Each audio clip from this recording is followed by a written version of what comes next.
Good day, Honors Biology students. Welcome to video lecture episode 17. Remember, we're still in chapter 12, that is molecular genetics, and in particular we're in section 1 dealing with DNA. Alright?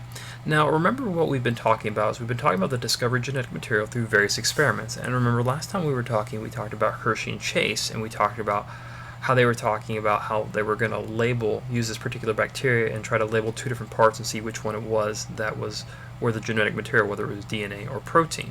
Well, if we look at slide 34, it's titled Discovery of the Genetic Material, Hershey-Chase, Radioactive Labeling. Now let's mention how they labeled those two parts, and you kind of get an idea because the title says radioactive labeling. Well, they used a technique called radioactive labeling to trace both the DNA and the protein of the bacteriophage. The radioactive labeling they used involved using radioactive sulfur and radioactive phosphorus. They labeled the DNA with the radioactive sulfur, and they labeled the proteins with the radioactive phosphorus. They chose phosphorus for the protein as it didn't contain phosphorus. Okay, makes sense since there was no phosphorus in the protein, they used it there. And sulfur for the DNA as DNA didn't contain sulfur. Now the purpose was to track each and see which was the genetic material. That's the purpose. They wanted to make sure they could track and see. Now Hershey and Chase examined group 1, and I'll have that image posted up a little bit later, as seen in figure 12.3, and found that labeled viral DNA had been injected into the bacteria, thus confirming that DNA was the carrier of genetic information.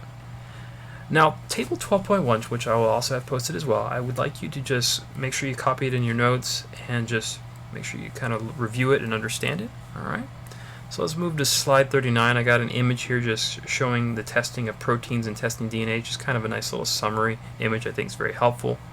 Now let's move to slide 40 and let's talk about DNA structure.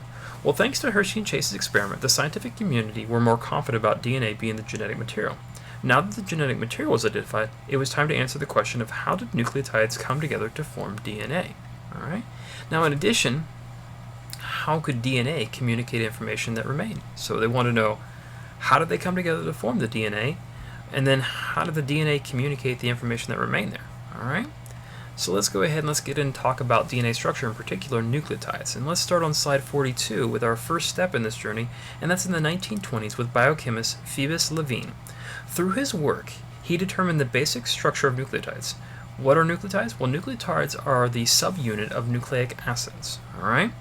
Nucleotides are made of 5 carbon sugars, deoxyribose, a phosphate group, and a nitrogenous base.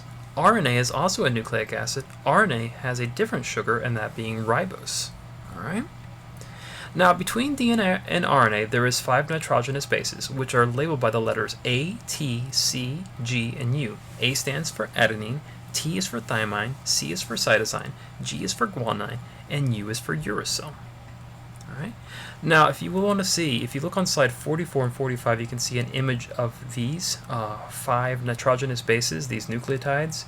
And you can also notice they're categorized as purines or pyrimidines. Guanine and adenine are double ring bases, which are called purines. Alright? Thymine, cytosine, and uracil are single ring bases, which are called pyrimidines. Alright? Now let's talk about the next development after Levene, and that is with Chargaff. The next development to the structure of DNA came in the 1950s from Austrian biochemist Erwin Chargaff. Chargaff immigrated to the United States during the Nazi era, and he came to teach actually at Columbia University Medical School.